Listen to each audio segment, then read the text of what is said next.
اور وہ فریق تحریک انصاف تھی، اور پھر اس کے بعد تحریک انصاف کو جس طرح پروجیکشن دی گئی، جس طرح پروموٹ کیا گیا، وہ تاریخ نے دیکھا ہے۔ اب تو باتیں ساری سامنے آ گئی ہوئی ہیں، اور عمران خان صاحب پتہ نہیں کس طرح کہتے ہیں کہ مجھے فوج کی بیکنگ حاصل نہیں رہی۔ 2011 کا جو ان کا لاہور کا جلسہ تھا، اس کے بارے میں بھی بڑے واضح طور پہ بات ہو گئی ہے، جلسوں میں نام لے دیے گئے ہیں کہ کس جرنیل نے وہ جلسے کروائے تھے، کون اس کا آرگنائزر تھا، کون اس کا سپانسر تھا۔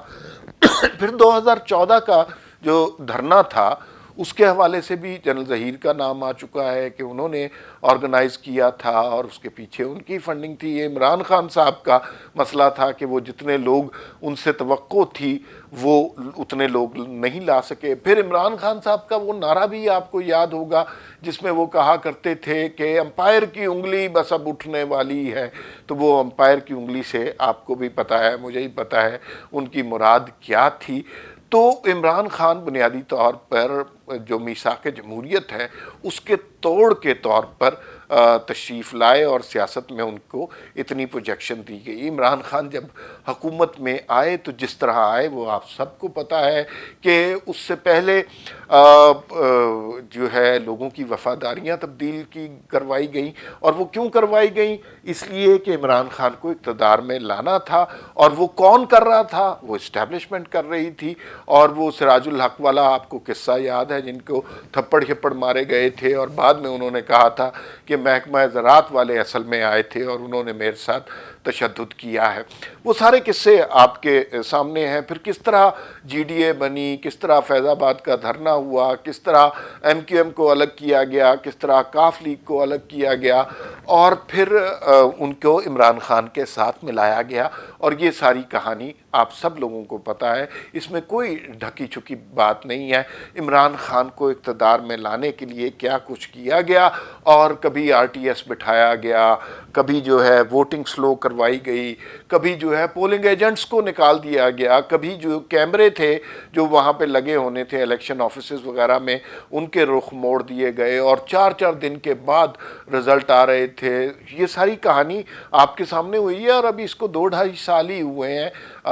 کوئی زیادہ پرانی بات نہیں ہے۔ پھر آپ کو وہ بھی یاد ہوگا اس زمانے کے جو D G I S P R تھے، انہوں نے الیکشن سے تھوڑے عرصے پہلے ہی ایک پریس بریفنگ میں اعلان کر دیا تھا کہ آنے والا سال اصل میں تبدیلی کا سال ہے، اور تبدیلی بنیادی طور پر تحریک انصاف کا نعرہ تھی اس وقت۔ اور پھر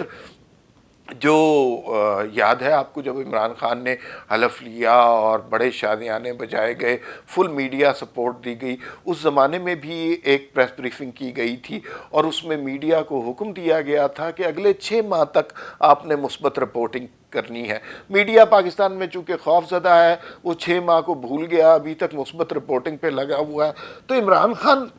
جو ہے نا، وہ سب کو پتہ ہے کس کی بیکنگ سے آئے ہیں، وہ یہ منصب جو انہیں ملا ہے وہ یہ ڈیزرو نہیں کرتے، اور نہ ہی انہیں اس کی اہمیت کا کوئی احساس ہے۔ پھر خان صاحب بھی کوئی کسر نہیں چھوڑتے، ہر وقت فوج کو انوالو کرتے ہیں، اور لوگوں کو بتا بھی دیتے ہیں بہانے سے یا بے وقوفی سے کہ ان کو فوج میں اقتدار میں کون لایا۔ وہ کبھی کہتے ہیں جب بھی کوئی ان پہ مشکل وقت آتا ہے فوراً فوج کے پیچھے بھاگ جاتے ہیں، اور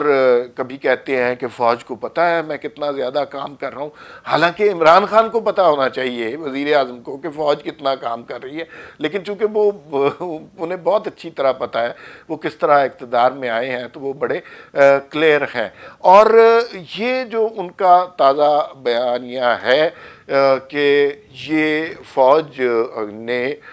تحریک عمران خان کو نہیں پالا پوسا، فوج کی نرسری سے عمران خان نہیں آئے، یہ بالکل غلط بات ہے۔ تحریک انصاف اپنے انضمام سے لے کر آج تک ان کو بیکنگ حاصل رہی ہے طاقتور حلقوں کی، اور جو سٹرگل رہی ہے 2013 کے بعد بقول ان کے، اس ساری سٹرگل میں اب نام آ چکے ہیں، نواز شریف بھی کہہ چکے ہیں، مریم نواز بھی نام لے چکی ہیں، اور لوگوں کے نام واضح طور پر لیے جا چکے ہیں۔ تو یہ ایک اور بہت بڑا عمران خان صاحب نے جھوٹ بولا ہے، ایک بہت بڑا یو ٹرن لیا ہے، اور یہ اسی طرح کی بات ہے. جس طرح عمران خان صاحب نے اس انٹرویو میں ایک اور بات کی ہے کہ جناب یہ جو ہے نا میں کیا کروں, یہ 22 کروڑ لوگوں کا ملک کوئی سنبھال سکتا ہے, یہ اچھی خاصی مصیبت ہے, کبھی کلرک تنخواہیں بڑھوانے نکل آتے ہیں, کبھی استاد نکل آتے ہیں. تو پہلی بات تو یہ ہے کہ پاکستان دنیا میں واحد ملک نہیں ہے جس کی آبادی 22 کروڑ ہے. انڈیا میں 1 ارب سے زیادہ آبادی ہے, چین میں پتہ نہیں کئی ارب آبادی ہے, تو اس کو بھی لوگ مینیج کر رہے ہیں. لیکن جہاں پہ نااہل اور سلیکٹڈ لوگ ہوں گے وہ اس اپنے ملک کے عوام کو مصیبت ہی سمجھیں گے, اور جو غلط طریقے سے امپائر کی انگلی کے ذریعے اقتدار میں آئے ہیں ان کو یہ کہنا بالکل زیب نہیں دیتا کہ وہ فوج کی نرسری سے نہیں آئے. یہ بنیادی طور پر ایک تناور درخت جو آپ کو نظر آ رہا ہے جس کی جڑیں بہت جلد کٹنے والی ہیں, یہ اسی نرسری کی پیداوار ہے.